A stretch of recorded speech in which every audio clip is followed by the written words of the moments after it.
this one will now have a chance to grow because it will receive enough light.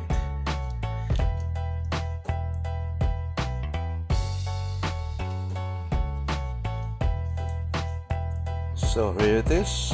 We're done trimming this corn plant, and also I took the liberty of trimming this one, and I have a shape here. I did some shaping, styling if you may.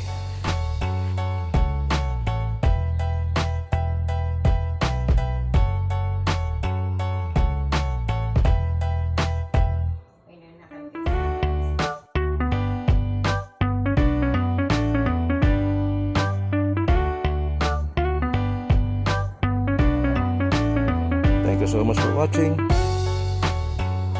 Bye bye.